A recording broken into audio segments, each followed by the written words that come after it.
So in this example, we're going to be finding the product of these two expressions, 2xy over z and 3x squared over 4yz. We're going to specifically be assuming non-zero denominators, which means we don't have to worry about stating restrictions for this particular problem. Since it's a product, that's a multiplication problem. So 2xy over z times 3x squared over 4yz. The way we're going to do this, since there is no addition and subtraction, I can't factor anything in terms of polynomial factoring. So I'm just going to see if I can reduce any expressions before I actually multiply these two expressions together. So going through 2, is there anything in the bottom that shares a common factor with 2? Well, z does not, but 4 does. 4 shares a common factor with 2. So I'm going to divide each of those by 2, effectively reducing them. So I'm going to go ahead and rewrite this because it might get a little messy if I don't. So on top of that first fraction, we're going to have 1xy, or just xy, over z, times the second fraction has 3x squared over 2yz. Now I'm going to continue to look through across the top, see if they share any factors with the bottom. For x here, there are no x's on the bottom, so we're going to go ahead and move on. For y, there is some y's on the bottom, so y here and a y here. Since they have the same exponent, they'll end up canceling each other out. So now we're currently left with x over z times 3x squared over 2z. Afterwards, we'll just continue with the second fraction. There are nothing that shares a common factor with 3 on the bottom of either fraction. And same thing for x, nothing that shares a common factor with x in the bottom of either fraction. So we just have to finish this off by multiplying straight across the top and straight across the bottom. So x times x, 3x squared is 3x to the third. And on the bottom, z times 2z is 2z squared. Okay, so this is one way to do it, and I do actually want to do a second way here in the video. The first way to do it kind of follows along with how I typically do rational expressions that might have polynomials, binomials, trinomials, whatever involved in them. Since this is all monomials, I find sometimes dealing with just monomials, there is sometimes an easier way to approach monomials. So here is a second way to do it, specifically dealing with the monomials.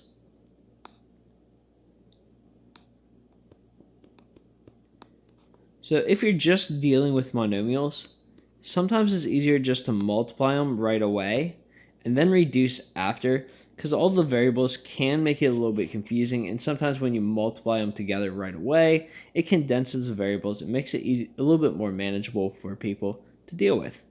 So if you go straight across the top, 2xy times 3y squared, that would give us 6x to the third y. On the bottom, z times 4yz would be 4yz squared. That gives us a little bit less to look at, and now we just go through and do the same thing and try to reduce.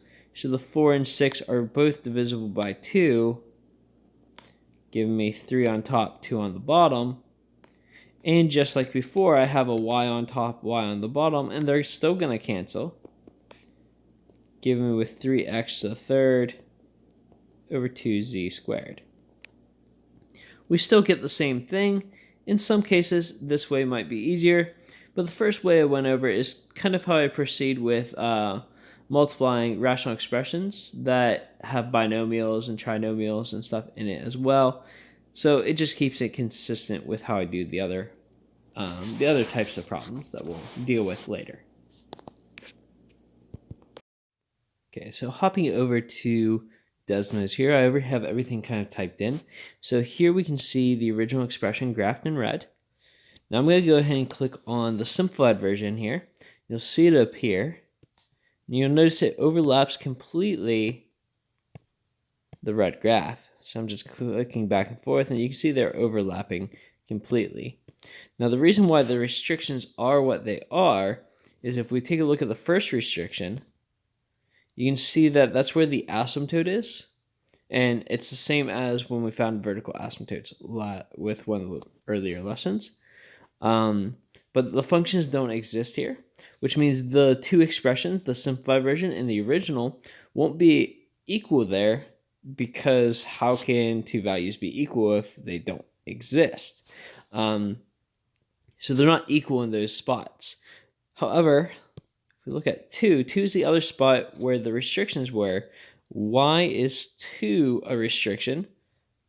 Well, if we take a closer look at these graphs, we go ahead and look at the original first. So if I can get it to cooperate with me, there we go. So I'm going to go ahead and move my slider here until I get to 2, and watch what happens as I get to 2. You can see right up there. There it is. At 2, if you're sliding on Desmos, you'll see this open dot appear. What's happening here is this original equation, this original expression, doesn't actually exist at 2, but because that factor that's related to the x value of 2 canceled out, it doesn't actually create an asymptote like the other one did at negative 5. Instead, because it canceled out from the bottom, it creates what's called a hole, or just a single missing point. If we look at the simplified version, you will notice that the simplified version, if I can get it to come up perfectly, the simplified version doesn't have that same hole there. And so one of them actually has a value while the other one doesn't. So if I swap over, because the factor x minus 2 was canceled out in the original expression to get the simplified version, that factor ends up creating a hole, while the one that remained in the bottom, even in the simplified version, created the vertical asymptote.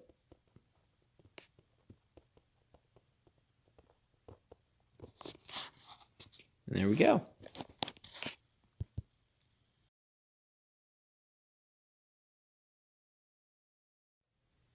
In example 1 here, we're supposed to simplify the expression and determine where the expression is not equivalent, and then compare the graphs of the functions on Desmos.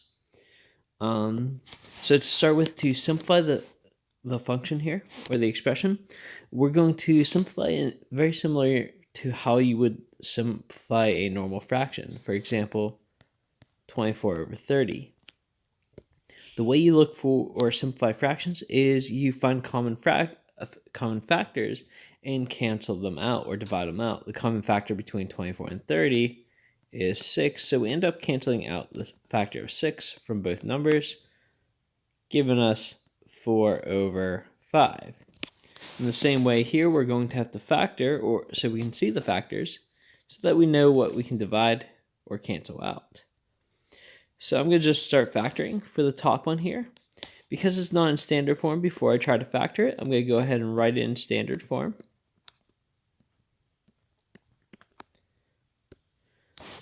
As I go to factor it, I'll check for a common monomial. Since the leading coefficient is negative, the only common monomial I have is -1. So I'll factor a -1 out, giving me positive x squared minus 4. Then x squared minus 4 is a pattern. It's the a squared minus b squared pattern, the difference of squareds. X squared is x squared, and then 4 is 2 squared. So overall, the factors of the numerator will be -1. And then from the x squared minus 4, we would have x plus 2 and x minus 2.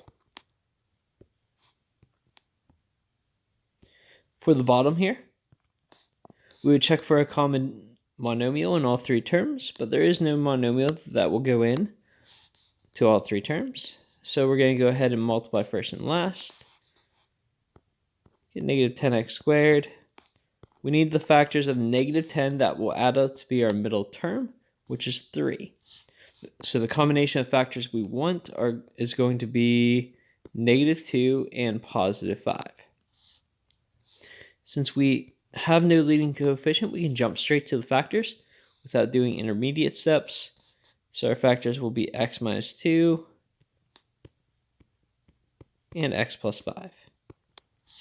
So we have factored both expressions. Now to actually simplify this fraction, we have to check for the common factors between the top and the bottom. So if you look here, the common factor is x minus 2. And x minus 2's here will cancel out, leaving us with negative 1 times x plus 2 over x plus 5. This is the simplified version of the original expression. So that's the first thing we were supposed to do. Second thing is to determine where the expressions are not equivalent. So those are the restrictions. C-T-I-O-N-S. I'm going to pretend I can spell restrictions. And restrictions come from where the bottom of the fraction is equal to 0. We want to specifically look at the bottom of the original.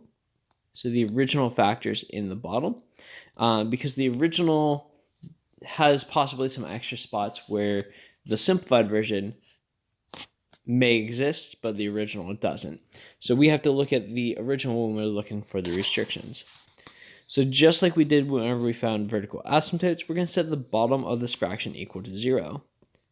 So x minus 2 equals 0, and x plus 5 equals 0. If I solve this, we're going to have x equals 2 as one of the restrictions, and subtracting 5, so x being negative 5 is the other. The restrictions mean these are two numbers that if we plug into the expression, the original expression and the simplified expression, the two expressions won't be equal when plugging in these two numbers.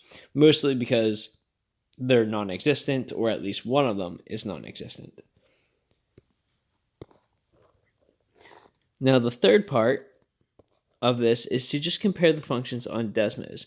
I said that finding the restrictions is similar to how we found the asymptotes last week, but I want to emphasize the phrase similar. It's not exactly the same.